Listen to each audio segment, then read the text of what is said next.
जय श्री कृष्ण। गुरुर्ब्रह्मा गुरुर्विष्णु गुरुर्देवो महेश्वरः।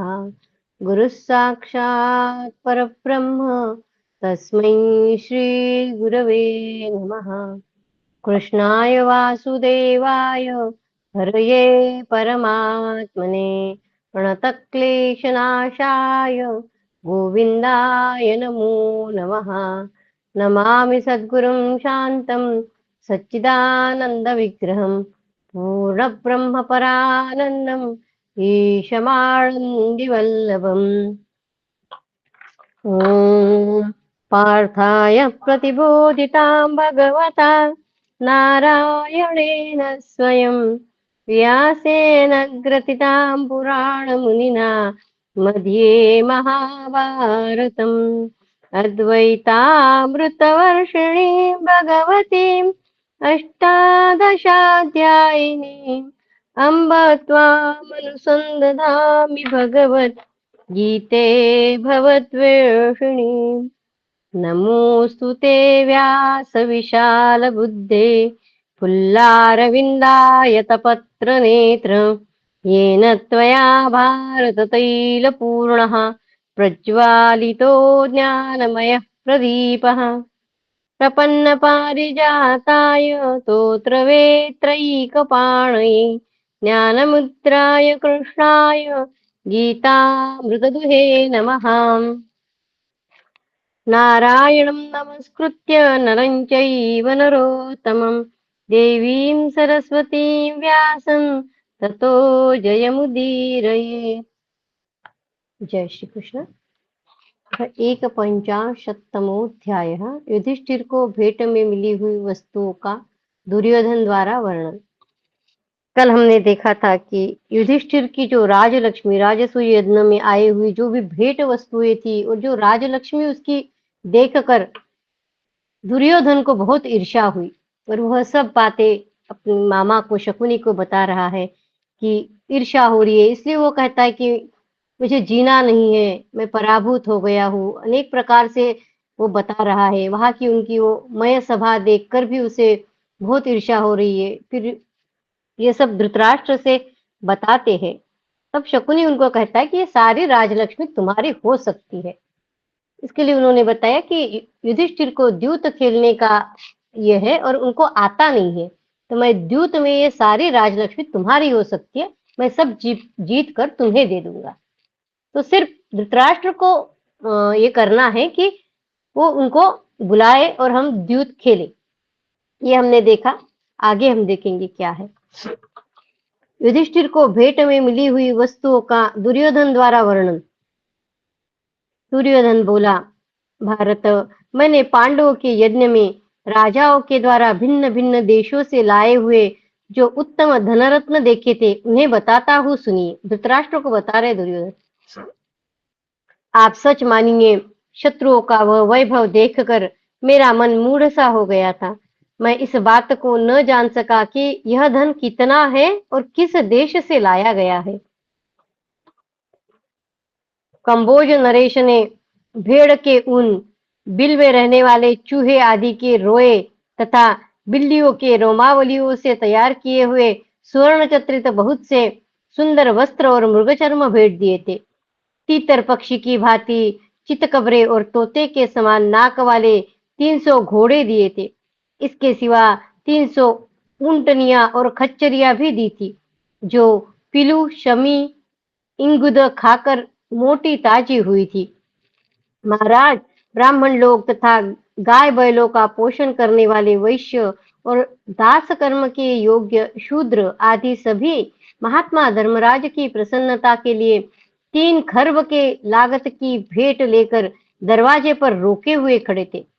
ब्राह्मण लोग तथा हरी भरी खेती उपजाकर जीवन निर्वाह करने वाले और बहुत से गाय बैल रखने वाले वैश्य सैकड़ों दलों में इकट्ठे होकर सोने के बने हुए सुंदर कलश एवं अन्य भेंट सामग्री लेकर द्वार पर खड़े थे, परंतु भीतर प्रवेश नहीं कर पाते थे। द्विजों में प्रधान राजा कुनिनंद ने परम बुद्धिमान धर्मराज युधिष्ठिर को बड़े प्रेम से एक शंख निवेदन किया। उस शंख को सब भाइयों ने मिलकर किरीटधारी अर्जुन को दे दिया। उसमें सोने का हार जड़ा हुआ था और 1000 स्वर्ण मुद्राएं मढ़ी गई थी। अर्जुन ने उसे सादर ग्रहण किया।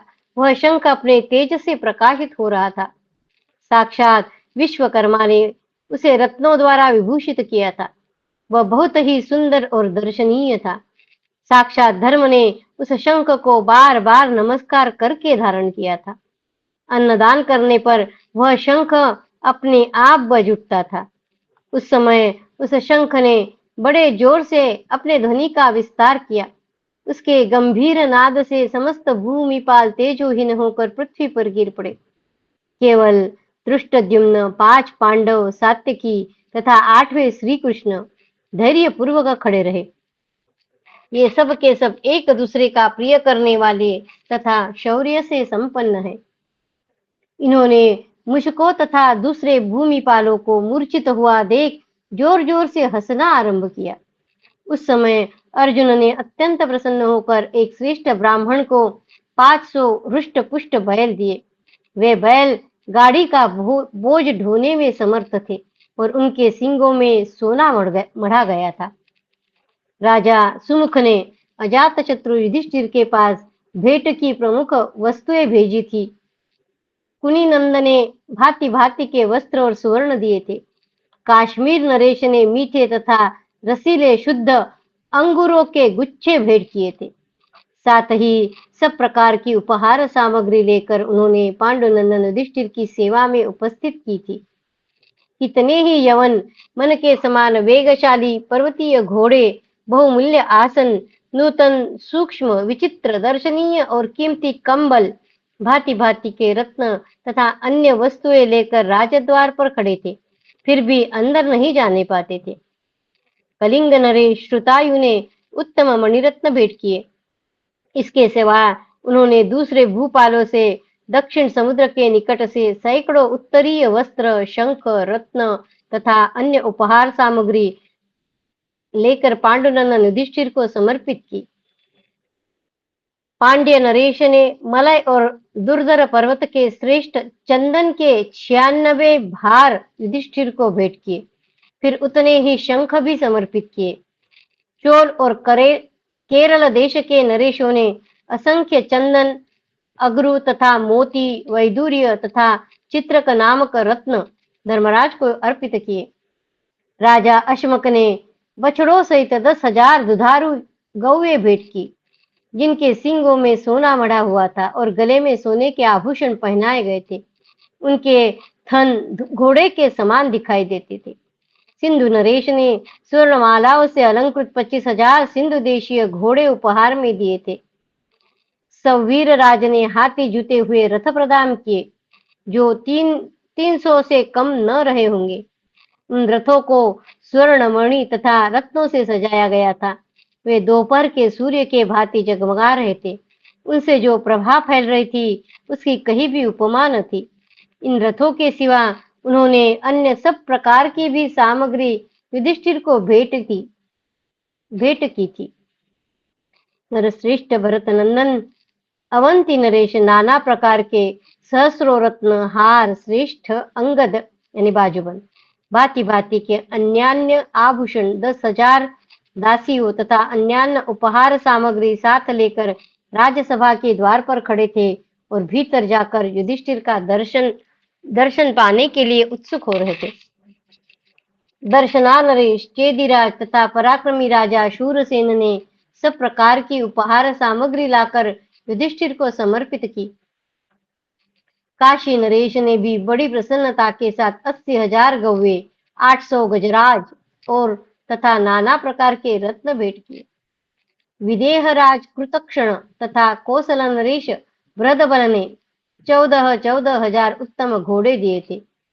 वस आदि नरेशों सहित राजा शैब्य तथा मालवों सहित त्रिगर्त राज ने युधिष्ठिर को बहुत से रत्न भेंट किए। उनमें से एक एक भूपाल ने असंख्य हार, श्रेष्ठ मोती तथा भांति भांति के आभूषण समर्पित किए थे। कर्पासिक देश में निवास करने वाले 1,00,000 दासियां उन यज्ञ में सेवा कर रही थी। वे सब की सब श्यामा तथा तनवंगी थी। उन सब के केश बड़े बड़े थे और वे सभी सोने के आभूषणों से विभूषित थी। हुरुकच्छ यानी भड़ोच, भड़ोच निवासी शूद्र श्रेष्ठ ब्राह्मणों के उपयोग में आने योग्य रंकु मृग के चर्म तथा अन्य सब प्रकार की भेंट सामग्री लेकर उपस्थित हुए थे। वे अपने साथ गांधार देश के बहुत से घोड़े भी लाए थे, जो समुद्र तटवर्ती गृहोद्यानों में तथा सिंधु के उस पार रहते हैं। वर्षा द्वारा इंद्र के पैदा किए हुए तथा नदी के जल से उत्पन्न हुए नाना प्रकार के धान्यों द्वारा जीवन निर्वाह करते हैं। वे वैराम, पारद, आभिर तथा कितव जाति के लोग नाना प्रकार के रत्न एवं भांति भांति की भेंट सामग्री, बकरी, भेड़, गाय, स्वर्ण, गधे, ऊंट, फल से तैयार किया हुआ मधु तथा अनेक प्रकार के कंबल लेकर राजद्वार पर रोक दिए जाने के कारण बाहर ही खड़े थे और भीतर नहीं जाने पाते थे। प्राग ज्योतिषपुर के अधिपति तथा म्लेच्छों के स्वामी शूरवीर एवं बलवान महारथी राजा भगदत्त यवनों के साथ पधारे थे और वायु के समान वेग वाली अच्छी जाति के शीघ्रगामी घोड़े तथा सब प्रकार की भेंट सामग्री लेकर राजद्वार पर खड़े थे। अधिक भीड़ के कारण उनका प्रवेश भी रोक दिया गया था। उस समय प्रागज्योतिष नरेश भगदत्त हीरे और पद्मराग आदि मणियों के आभूषण तथा विशुद्ध हाथी दांत की मूठ वाली खड्ग देकर भीतर गए थे। द्व्यक्ष, त्र्यक्ष, ललाटाक्ष, औष्णिक, अंतवास, रोमक, पुरुषादक तथा एक कपात, इन देशों के राजा नाना दिशाओं से आकर राजद्वार पर रोक दिए जाने के कारण खड़े थे। यह मैंने अपनी आंखों देखा। ये राजा लोग भेंट सामग्री लेकर आए थे और अपने साथ अनेक रंग वाले बहुत से दूरगामी गधे यानी खच्चर लाए थे, जिनकी गर्दन काली और शरीर विशाल था। उनकी संख्या 10,000 थी। वे सभी रासभ सिखलाए हुए तथा संपूर्ण दिशाओं में विख्यात थे। उनकी लंबाई, चौड़ाई और ऊंचाई जैसी होनी चाहिए वैसी ही थी। उनका रंग भी अच्छा था। वे समस्त रासभ वंशु नदी के तट पर उत्पन्न हुए थे। उक्त राजा लोग युधिष्ठिर को भेंट के लिए बहुत सा सोना और चांदी देते थे और देकर युधिष्ठिर के यज्ञ मंडप में प्रविष्ट होते थे। एक पाद देशीय राजाओं ने इंद्रगोप के समान लाल, तोते के समान हरे, मन के समान वेगशाली, इंद्रधनुष के तुल्य बहुरंगे, संध्या काल के बादलों के सदृश लाल और अनेक वर्ण वाले महावेगशाली जंगली घोड़े एवं बहुमूल्य स्वर्ण उन्हें भेंट में दिए। चीन, शक, ओड्र, वनवासी बर्बर, वार्ष्णेय, हार, हून, कृष्ण, हिमालय प्रदेश, नीप, अनुपदेशों के नाना रूपधारी राजा वहां भेंट देने के लिए आए थे, किंतु रोक दिए जाने के कारण दरवाजे पर ही खड़े थे। उन्होंने उनके रूप वाले 10,000 गधे भेंट के लिए प्रस्तुत किए थे, जिनकी गर्दन काली और शरीर विशाल थे, जो 100 कोस तक लगातार चल सकते थे। वे सभी सिखलाए हुए तथा सब दिशाओं में विख्यात थे, जिनकी लंबाई चौड़ाई पूरी थी, जिनका रंग सुंदर और स्पर्श सुखद था। ऐसे बाल्हिक चीन के बने हुए ऊनी हिरण के रोम समूह से बने हुए रेशमी पाट के विचित्र गुच्छेदार तथा कमल के तुल्य कोमल सहस्त्रों चिकने वस्त्र, जिनमें कपास का नाम भी नहीं था, तथा मुलायम मृगचर्म, ये सभी वस्तुएं भेंट के लिए प्रस्तुत थी। तीखी और लंबी तलवारें, दृष्टि, शक्ति, फरसे, अपरांत अपरांत यानी पश्चिम देश के बने हुए तीखे परशु, भांति भांति के रस, गंध, सहस्रों रत्न तथा संपूर्ण भेंट सामग्री लेकर शक, तुषार, कंक, रोमश तथा श्रृंगी देश के लोग राजद्वार पर रोके जाकर खड़े थे। दूर तक जाने वाले बड़े बड़े हाथी, जिनकी संख्या 1 अर्बुद थी, एवं घोड़े, जिनकी संख्या कई सौ अर्बुद थी, और स्वर्ण, जो एक पद्म की लागत का था, सबको तथा भांति भांति की दूसरी उपहार सामग्री को साथ लेकर कितने ही नरेश राजद्वार पर रोके जाकर भेंट देने के लिए खड़े थे।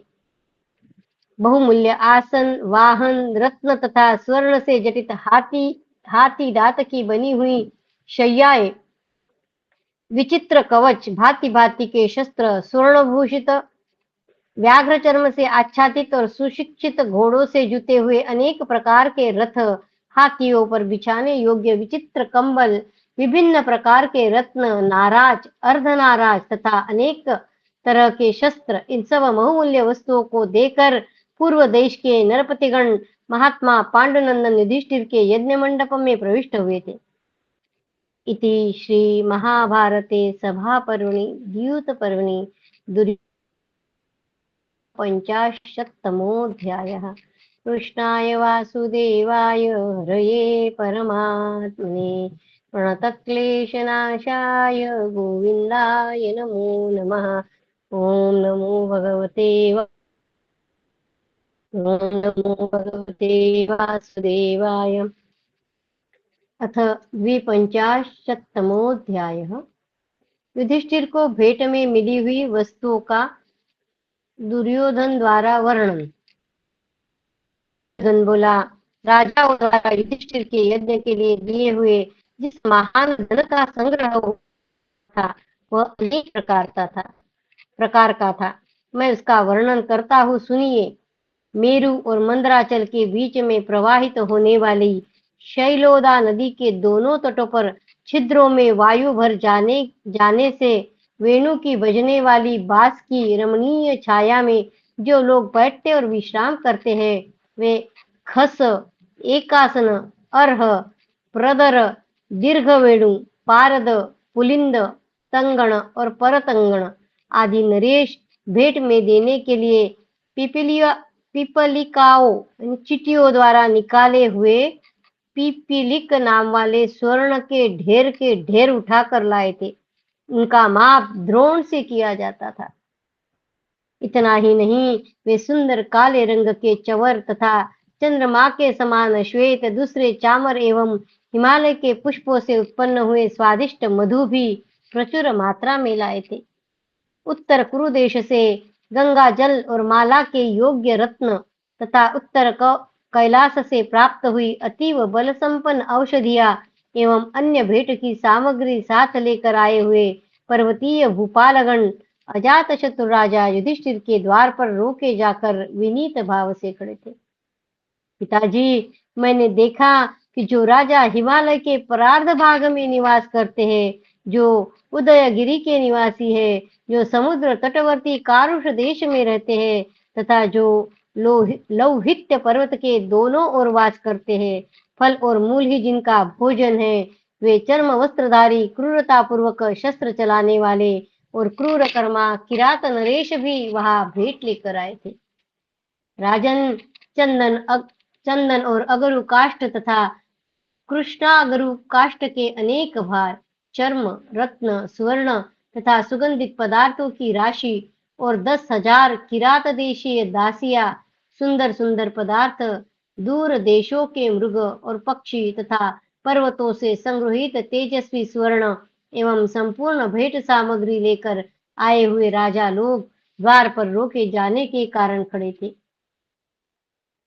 किरात, दरद, दर्व, शूर, यमक, औदुंबर, दुर्विभाग, पारद, बालिक, काश्मीर, कुमार, घोरक, हंसकायन, शिबि, त्रिगर्त, यौधेय, भद्र, केकय, अंबष्ट, कौकुर, तार्क्ष, वस्त्रप, पल्लव, वशातल, मौलेय, शूद्रक, मालव, शौंडिक, पुक्कर, शक, अंग, वंग, पुंड्र, शाणवत्य तथा गय, ये उत्तम कुल में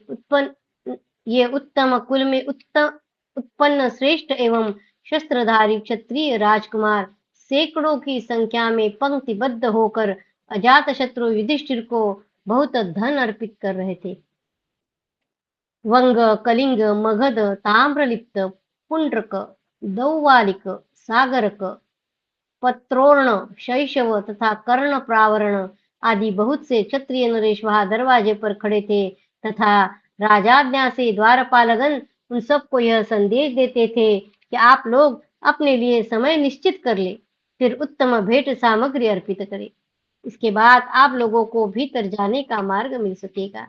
तदनंतर एक एक क्षमाशील और कुलीन राजा ने काम्यक सरोवर के निकट उत्पन्न हुए एक एक हजार हाथियों की भेंट लेकर द्वार के भीतर प्रवेश किया। उन हाथियों के दांत हलदंड के समान लंबे थे। उनको बांधने की रस्सी सोने की बनी हुई थी। उन हाथियों का रंग कमल के समान सफेद था। उनके पीठ पर झूल पड़ा हुआ था। वे देखने में पर्वताकार और उन्मत्त प्रतीत होते थे। ये तथा और भी बहुत से भूपालगण अनेक दिशाओं से भेंट लेकर आए थे। दूसरे दूसरे महामना नरेशों भी वहां रत्नों की भेंट अर्पित की थी। इंद्र के अनुगामी गंधर्वराज चित्ररथ ने 400 दिव्य अश्व दिए, जो वायु के समान वेगशाली थे।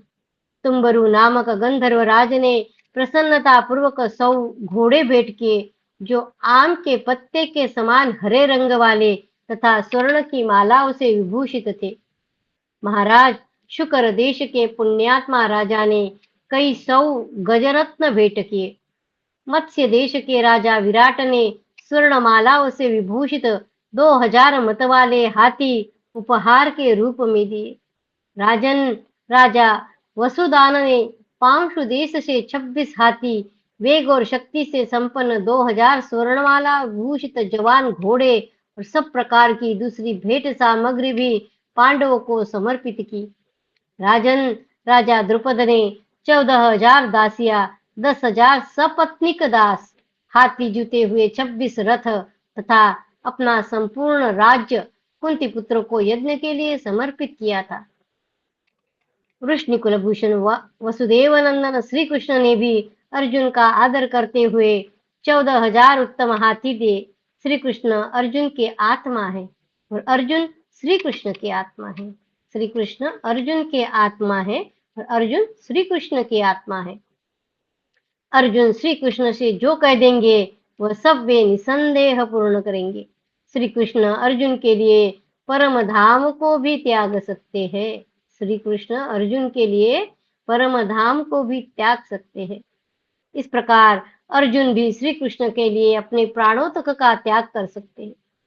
मलय तथा दुर्धर पर्वत से वहां के राजा लोग सोने के घड़ों में रखे हुए सुगंधित चंदन रस तथा चंदन एवं अगरू के ढेर भेंट के लिए लेकर आए थे। चोर और पांड्य देशों के नरेश चमकीले मणिरत्न, स्वर्ण तथा महीन वस्त्र लेकर उपस्थित हुए थे, परंतु उन्हें भी भीतर जाने के लिए रास्ता नहीं मिला। सिंहल देश के क्षत्रियों ने समुद्र का सारभूत वैदूर्य, मोतियों के ढेर तथा हाथियों के सैकड़ों झूल अर्पित किए।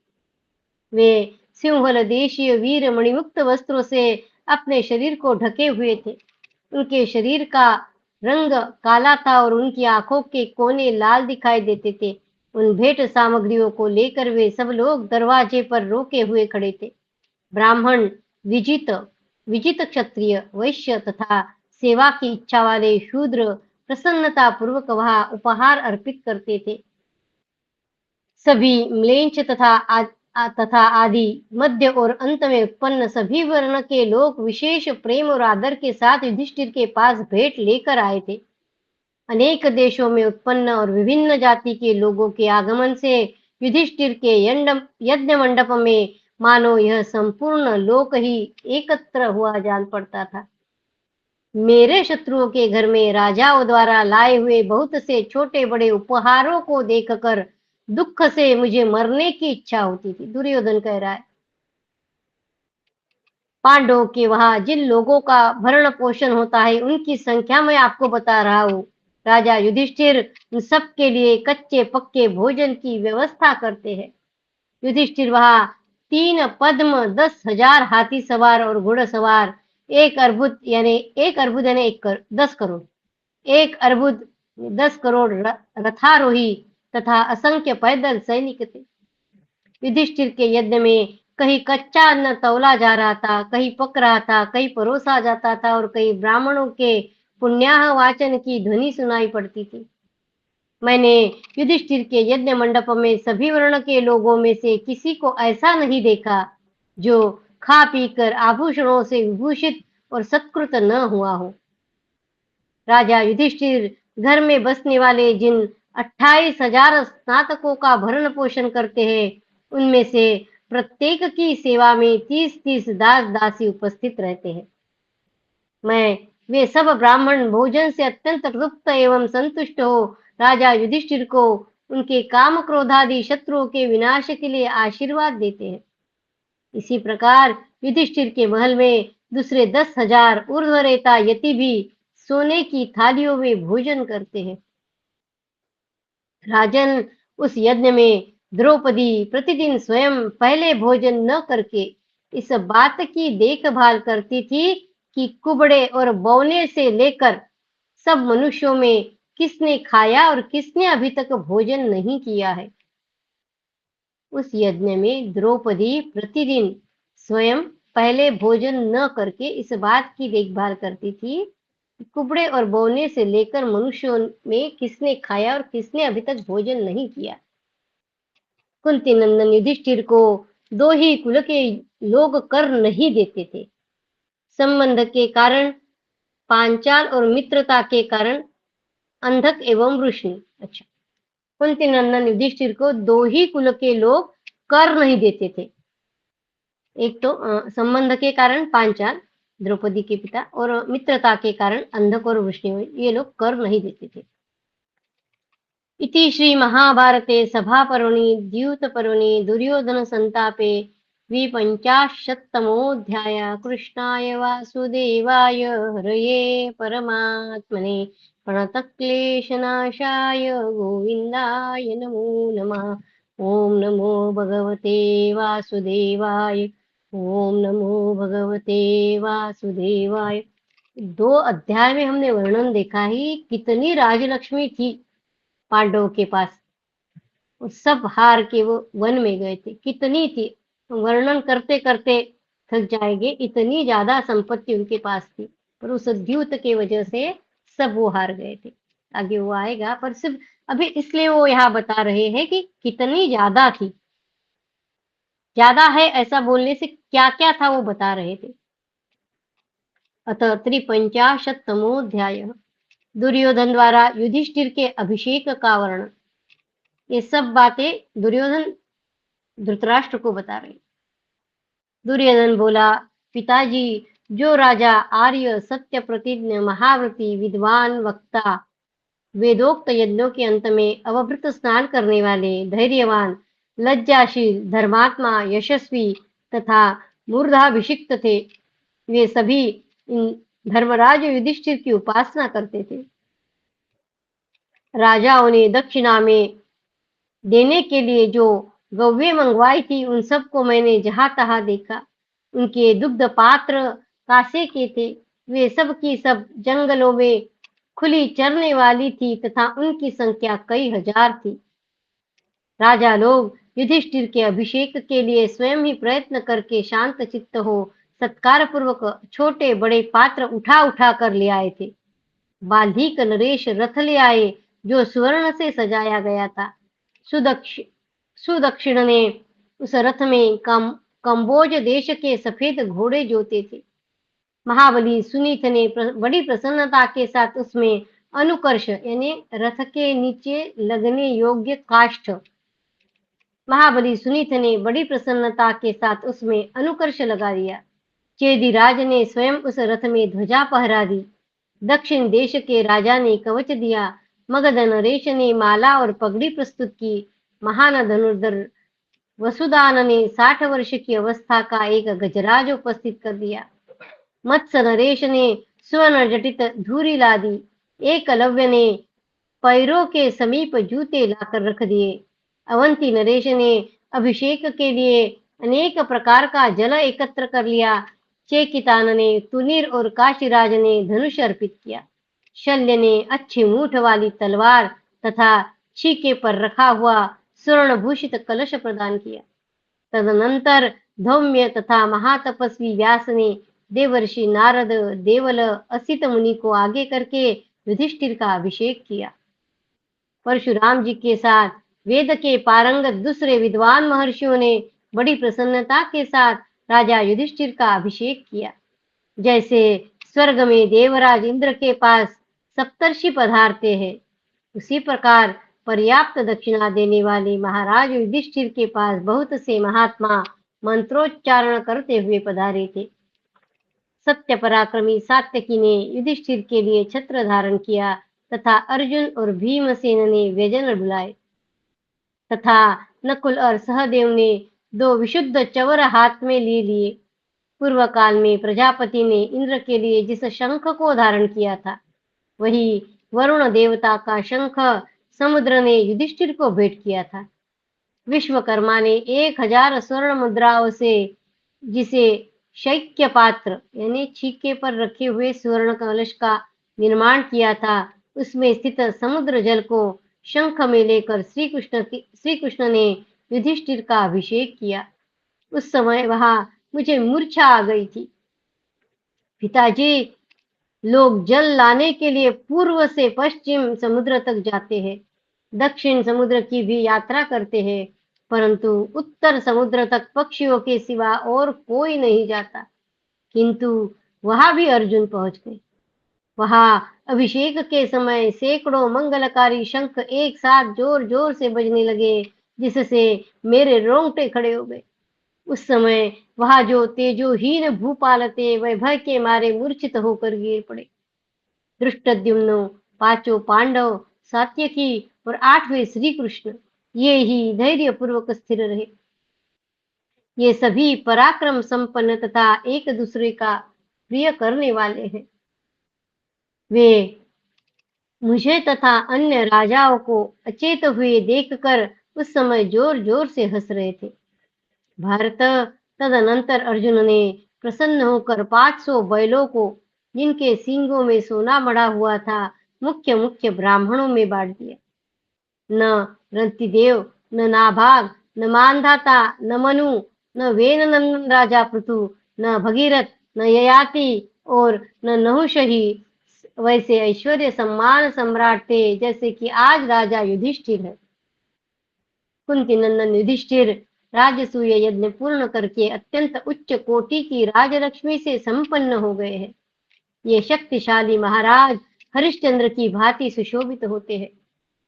हरिश्चंद्र की भांति कुंती नंदन युधिष्ठिर की इस राजलक्ष्मी को देखकर मेरा जीवित रहना आप किस दृष्टि से अच्छा समझते हैं? राजन, यह युग अंधे विधाता से बंधा हुआ है, इसलिए इसमें सब बातें उल्टी हो रही है। छोटे बढ़ रहे हैं और बड़े हीन दशा में गिरते जा रहे हैं। गुरुप्रवीर, ऐसा देखकर अच्छी तरह विचार करने पर भी मुझे चैन नहीं पड़ता। इसी से मैं दुर्बल, कांतिहीन और शोकमग्न हो रहा हूँ। इति श्री महाभारते सभा पर्वणि द्यूत पर्वणि दुर्योधन संतापे त्रिपंचाशत्तमोऽध्यायः। कृष्णाय वासुदेवाय हरये परमात्मने प्रणतक्लेशनाशाय गोविन्दाय नमो।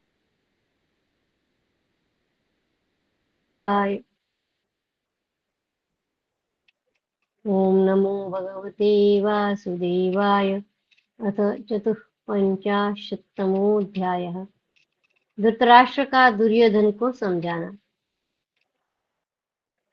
धृतराष्ट्र बोले, दुर्योधन, तुम मेरे ज्येष्ठ पुत्र हो, जेठी रानी के गर्भ से उत्पन्न हो। बेटा, पांडवों से द्वेष मत करो, क्योंकि द्वेष करने वाला मनुष्य मृत्यु के समान कष्ट पाता है। युधिष्ठिर किसी के साथ छल नहीं करते। उनका धन तुम्हारे ही जैसा है। जो तुम्हारे मित्र है, वे उनके भी मित्र है, और युधिष्ठिर तुमसे कभी द्वेष नहीं करते। भरत कुल तिलक, फिर तुम्हारे जैसे पुरुष को उनसे द्वेष क्यों करना चाहिए? राजन, तुम्हारा और युधिष्ठिर का कुल एवं पराक्रम एक सा है। बेटा, तुम मोहवश अपने भाई के लक्ष्मी की इच्छा क्यों करते हो? ऐसे अधम न बनो, शांत भाव से रहो, शोक न करो। यदि तुम उस यज्ञ वैभव को पाने की अभिलाषा रखते हो, तो ऋत्विज लोग तुम्हारे लिए भी गायत्री आदि 7 छंद रूपी तंतुओं से युक्त राजसूय महायज्ञ का अनुष्ठान करा देंगे।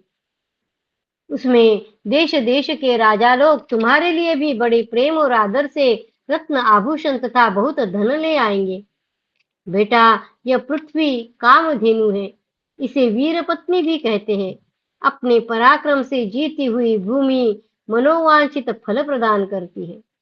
अपने पराक्रम से जीती हुई भूमि मनोवांछित फल प्रदान करती है।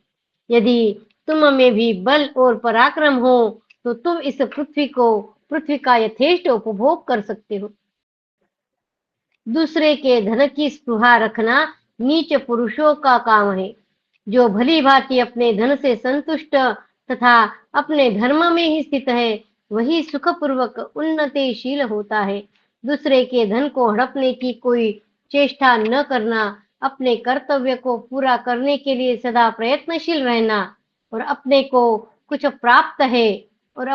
जो कुछ प्राप्त है उसकी रक्षा करना ही उत्तम वैभव का लक्षण है। एक बार फिर पढ़ेंगे। दूसरे के धन की स्पृहा रखना नीच पुरुषों का काम है। स्पृहा यानी तीव्र इच्छा। दूसरे के धन की स्पृहा रखना नीच पुरुषों का काम है। जो भली भांति अपने धन से संतुष्ट और अपने धर्म में स्थित रहता है, वही सुखपूर्वक उन्नतिशील होता है। दूसरे के धन को हड़पने की कोई चेष्टा न करना, अपने कर्तव्य को पूरा करने के लिए सदा प्रयत्नशील रहना और अपने को जो कुछ प्राप्त है उसकी रक्षा करना, यही उत्तम वैभव का लक्षण है। जो विपत्ति में व्यथित नहीं होता, जो सदा उद्योगशील बना रहता है, जिसमें प्रमाद का अभाव है तथा जिसके हृदय में विनय रूप सद्गुण है, वह चतुर मनुष्य सदा कल्याण ही देखता है। धृतराष्ट्र समझा रहा है दुर्योधन को, ये पांडुपुत्र तुम्हारी भुजाओं के समान है, इन्हें काटो मत। इसी प्रकार तुम भाइयों के धन के लिए मित्र द्रोह न करो। राजन, तुम पांडवों से द्वेष न करो, वे तुम्हारे भाई है और भाइयों का सारा धन तुम्हारा ही है। मित्र द्रोह से बहुत बड़ा पाप होता है। देखो, जो तुम्हारे बाप दादे हैं वे उनके भी है। भरत श्रेष्ठ, तुम यज्ञ में धन दान करो, मन को प्रिय लगने वाले भोग भोगो और निर्भय होकर स्त्रियों के साथ क्रीड़ा करते हुए शांत रहो।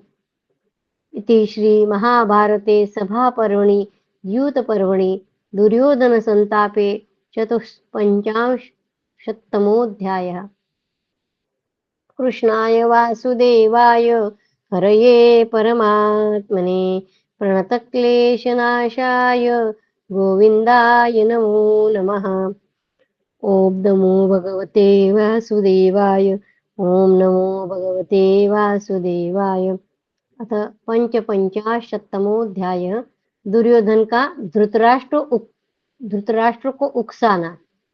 दुर्योधन बोला, पिताजी, जिसके पास अपनी बुद्धि नहीं है, जिसने केवल बहुत से शस्त्रों का श्रवण भर किया है, वह शास्त्र के तात्पर्य को नहीं समझ सकता। ठीक उसी तरह जैसे कलछी दाल के रस को नहीं जानती, कलछी दाल के चम्मच दाल के रस को नहीं जानती, एक नौका में बंधी हुई दूसरी नौका के समान आप विदुर के बुद्धि के आश्रित है। जानते हुए भी मुझे मोह में क्यों डालते हैं? स्वार्थ साधन के लिए क्या आप में तनिक भी सावधानी नहीं है? अथवा आप मुझसे द्वेष रखते हैं? आप जिनके शासक है वे धार्त राष्ट्र नहीं के बराबर है, क्योंकि आप उन्हें स्वेच्छा से उन्नति के पथ पर बढ़ने नहीं देते हैं। आप सदा अपने वर्तमान कर्तव्य को भविष्य पर ही टालते रहते हैं। जिस दल का अगुआ दूसरे के बुद्धि पर चलता हो, विदुर जैसे बताएंगे वैसे वो करते हैं, इसलिए वो कह रहे हैं, जिस दल का अगुआ दूसरे के बुद्धि पर चलता हो, वह अपने मार्ग में सदा मोहित होता रहता है। फिर उसके पीछे चलने वाले लोग अपने मार्ग का अनुसरण कैसे कर सकते हैं? राजन, आपकी बुद्धि परिपक्व है, आप वृद्ध पुरुषों की सेवा करते रहते हैं, आपने अपनी इंद्रियों पर विजय भी पा ली है, तो भी जब हम लोग अपने कार्यों में तत्पर होते हैं, उस समय आप हमें बार बार मोह में ही डाल देते हैं। बृहस्पति ने राज व्यवहार को लोक व्यवहार से भिन्न बताया है। राज व्यवहार को लोक व्यवहार से भिन्न बताया है। अतः राजा को सावधान होकर सदा अपने प्रयोजन का ही चिंतन करना चाहिए। राजा को सावधान होकर सदा अपने प्रयोजन का ही चिंतन करना चाहिए। महाराज, क्षत्रिय की वृत्ति विजय में ही लगी रहती है, वह चाहे धर्म हो या अधर्म। ये दुर्योधन धृतराष्ट्र को समझा रहा है कि क्षत्रिय की वृत्ति विजय में ही लगी रहती है, वह चाहे धर्म हो या अधर्म हो, विजय मिलना चाहिए। अधर्म से हो तो भी ठीक है।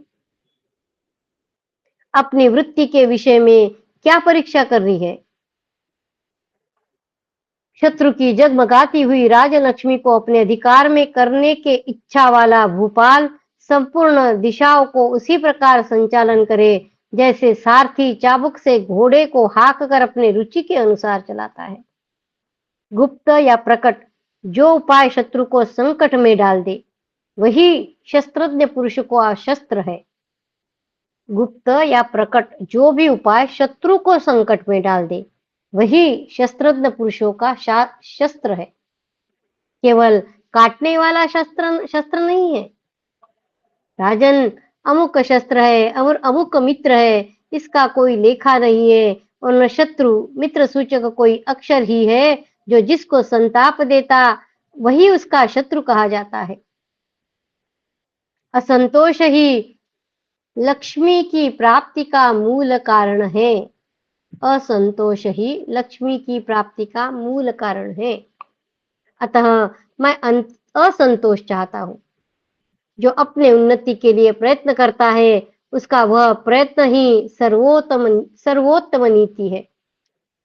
ऐश्वर्य अथवा धन में ममता नहीं करनी चाहिए, क्योंकि पहले के उपार्जित धन को दूसरे लोग बलात् छीन लेते हैं। यही राजधर्म माना गया है। इंद्र ने नमुची से कभी वैर न करने की प्रतिज्ञा करके उस पर विश्वास जमाया और मौका देखकर उसका सिर काट लिया। शत्रु के प्रति इस प्रकार का व्यवहार सदा से होता चला आया है। यह इंद्र को भी मान्य है। जैसे सर्प बिल में रहने वाले चूहों आदि को निकल जाता है, उसी प्रकार यह भूमि विरोध न करने वाले राजा तथा परदेश में न विचरने वाले ब्राह्मण सन्यासी को ग्रस लेते हैं। नरेश्वर, मनुष्य का जन्म से कोई शत्रु नहीं होता है। जिसके साथ एक सी जीविका होती है, अर्थात जो लोग एक ही वृत्ति से जीवन निर्वाह करते हैं, वे ही ईर्ष्या के कारण आपस में एक दूसरे के शत्रु होते हैं, दूसरे नहीं। मनुष्य का जन्म से कोई शत्रु नहीं होता है। जिसके साथ जिनकी जीविका एक जैसी है, जो एक वृत्ति से जीवन निर्वाह करते हैं, वे ही एक दूसरे से ईर्ष्या के कारण आपस में एक दूसरे के शत्रु होते हैं, दूसरे नहीं। जो निरंतर बढ़ते हुए शत्रु पक्ष की ओर से मोहवश उदासीन हो जाता है, बढ़े हुए रोग की भांति शत्रु उस उदासीन राजा की जड़ काट डालता है। जैसे वृक्ष की जड़ में उत्पन्न हुई दीमक उसमें लगी रहने के कारण उस पृथ्वी को ही खा जाती है, वैसे ही छोटा सा भी शत्रु यदि पराक्रम से बहुत बढ़ जाए तो वह पहले के प्रबल शत्रु को भी नष्ट कर डालता है। आपको शत्रु की लक्ष्मी अच्छी नहीं लगनी चाहिए। हर समय न्याय को सिर पर चढ़ाए रखना भी बुद्धिमानों के लिए भार ही है। आपको शत्रु की लक्ष्मी अच्छी नहीं लगनी चाहिए। हर समय न्याय को सिर पर चढ़ाए रखना भी बुद्धिमानों के लिए भार है। जो जन्म काल से शरीर आदि के वृद्धि के लिए समान धन वृद्धि की अभिलाषा करता है, वह कुटुंबी जनों में बहुत आगे बढ़ जाता है। पराक्रम करना तत्काल उन्नति का कारण है। जब तक मैं पांडवों की संपत्ति को प्राप्त न कर लूं, तब तक मेरे मन में दुविधा ही रहेगी। इसलिए या तो मैं पांडवों की उस संपत्ति को ले लूंगा अथवा युद्ध में मरकर सो जाऊंगा, तभी मेरी दुविधा मिटेगी। महाराज, आज जो मेरी दशा है उसमें मेरे जीवित रहने से क्या लाभ? पांडव प्रतिदिन उन्नति कर रहे हैं और हम लोगों की उन्नति अस्थिर है, अधिक काल तक टिकने वाली नहीं, ऐसा जान पड़ता है। इति श्री महाभारते सभापर्वणि द्यूतपर्वणि दुर्योधनसन्तापे पञ्चपञ्चाशत्तमोऽध्यायः। कृष्णाय वासुदेवाय हरये परमात्मने प्रणतक्लेशनाशाय गोविन्दाय नमो नमः। ॐ नमो भगवते वासुदेवाय।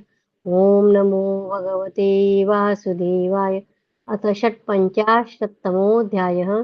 धृतराष्ट्र और दुर्योधन की बातचीत, द्यूत क्रीड़ा के लिए सभा निर्माण और धृतराष्ट्र का युधिष्ठिर को बुलाने के लिए विदुर को आज्ञा देना। शकुनी बोला, विजयी वीरों में श्रेष्ठ दुर्योधन, तुम पांडु पुत्र युधिष्ठिर की जिस लक्ष्मी को देखकर संतप्त हो रहे हो, उसका मैं द्यूत के द्वारा अपहरण कर लूंगा। परंतु राजन, तुम कुंती पुत्र युधिष्ठिर को बुला लाओ।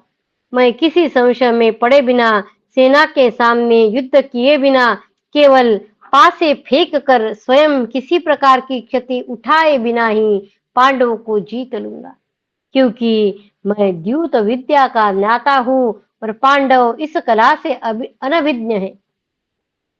दावों को मेरे धनुष समझो और पासों को मेरे बाण।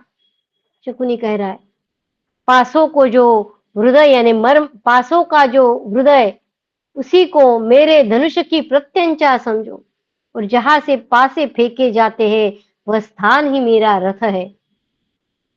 दुर्योधन बोला, राजन, ये मामा जी पासे फेंकने की कला में निपुण है। ये द्यूत के द्वारा पांडवों से उनकी संपत्ति ले लेने का उत्साह रखते हैं, इसके लिए इन्हें आज्ञा दीजिए। धृतराष्ट्र बोले, बेटा, मैं अपने भाई महात्मा विदुर के सम्मति के अनुसार चलता हूँ। उनसे मिलकर यह जान सकूंगा कि इस कार्य के विषय में क्या निश्चय करना चाहिए। दुर्योधन बोला, पिताजी, विदुर सब प्रकार से संशय रहित है। वे आपकी बुद्धि को जुए के निश्चय से हटा देंगे। वे जैसे पांडवों के हित में संलग्न रहते हैं, वैसे मेरे हित में नहीं। मनुष्य को चाहिए कि वह अपना कार्य दूसरे के बल पर न करे। मनुष्य को चाहिए कि वह अपना कार्य दूसरे के बल पर न करे। गुरुराज, किसी भी कार्य में दो पुरुषों की राय पूर्ण रूप से नहीं मिलती। किसी भी कार्य में दो पुरुषों की राय पूर्ण रूप से नहीं मिलती। मूर्ख मनुष्य भय का त्याग और आत्मरक्षा करते हुए भी यदि चुपचाप बैठा रहे, उद्योग न करे, तो वह वर्षा काल में भीगी हुई चटाई के समान नष्ट हो जाता है। रोग अथवा यमराज इस बात की प्रतीक्षा नहीं करते कि इसने श्रेय प्राप्त कर लिया है या नहीं। अतः जब तक अपने में सामर्थ्य हो, तभी तक अपने हित का साधन कर लेना चाहिए। जब तक अपने में सामर्थ्य हो, तभी तक अपने हित का साधन कर लेना चाहिए। धृतराष्ट्र ने कहा, बेटा, मुझे तो बलवानों के साथ विरोध करना किसी प्रकार भी अच्छा नहीं लगता, क्योंकि वैर विरोध बड़ा भारी झगड़ा खड़ा कर देता है, जो कुल के विनाश के लिए बिना लोहे का शस्त्र है। राजकुमार, तुम द्यूत रूपी अनर्थों को ही अर्थ मान रहे हो। यह जुआ कलह को ही गूंथने वाला एवं अत्यंत भयंकर है। यदि किसी प्रकार यह शुरू हो गया तो तीखी तलवारों और बाणों की भी सृष्टि कर देगा। दुर्योधन बोला, पिताजी, पुराने लोगों ने भी द्यूत क्रीड़ा का व्यवहार किया है। उसमें न तो दोष है और न युद्ध ही होता है। अतः आप शकुनी मामा की बात मान लीजिए और शीघ्र ही यहाँ द्यूत के लिए सभा मंडप बन जाने की आज्ञा दीजिए। यह जुआ हम खेलने वालों के लिए एक विशिष्ट स्वर्गीय सुख का द्वार है।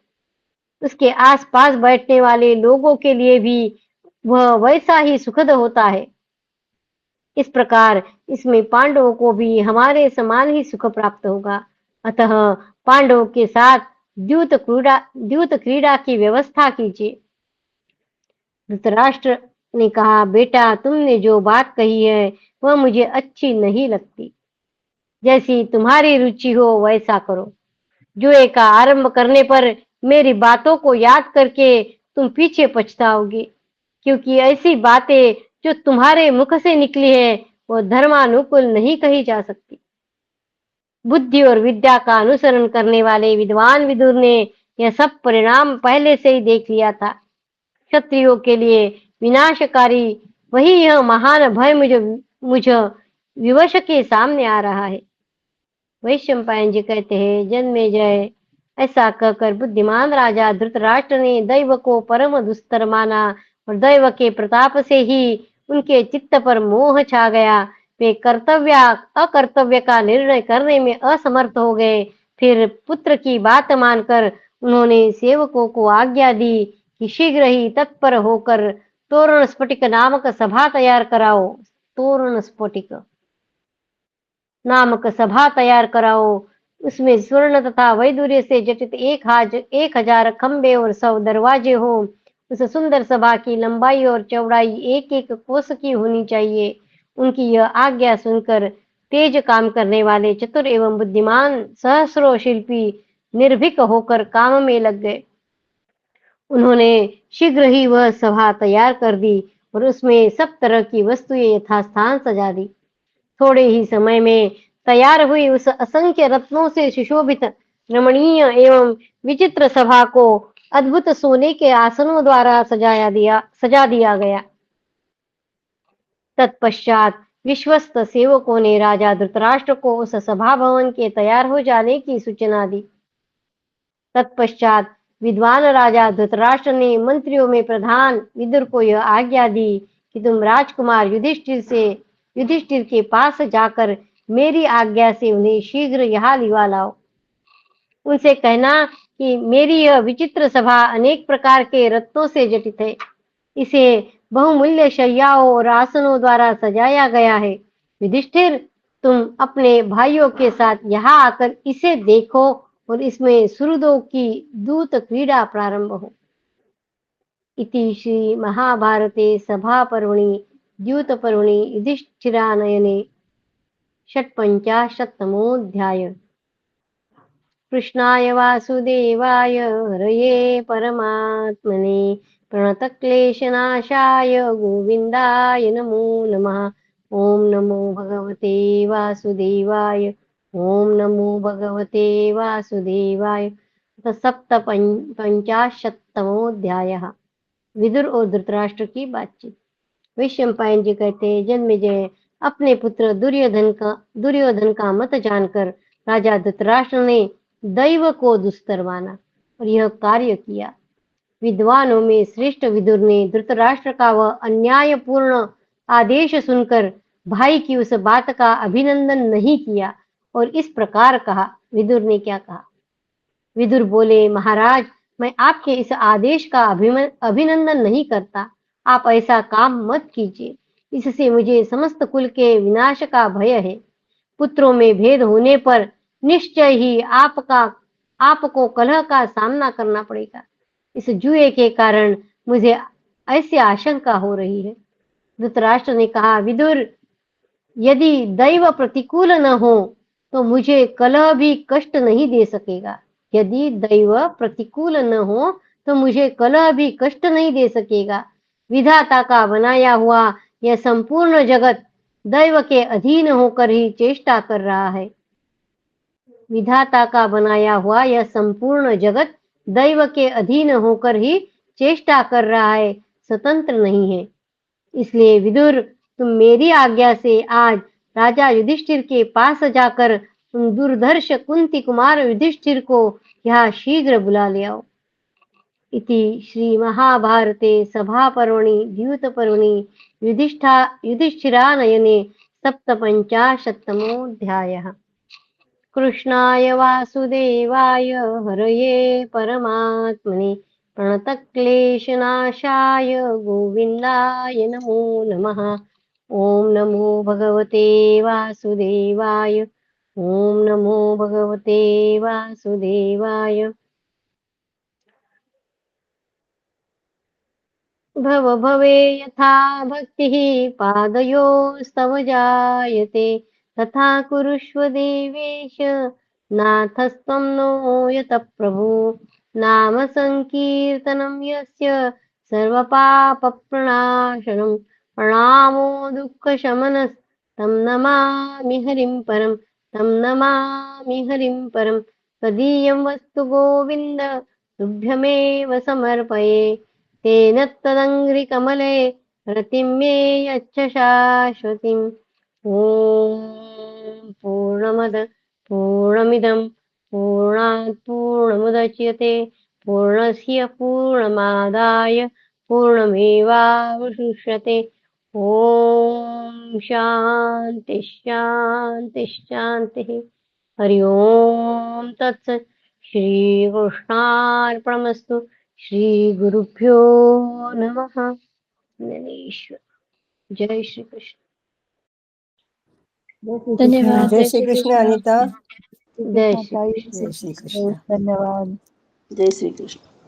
जय श्री कृष्ण धन्यवाद। जय श्री राम, जय श्री कृष्ण। जय श्री राम।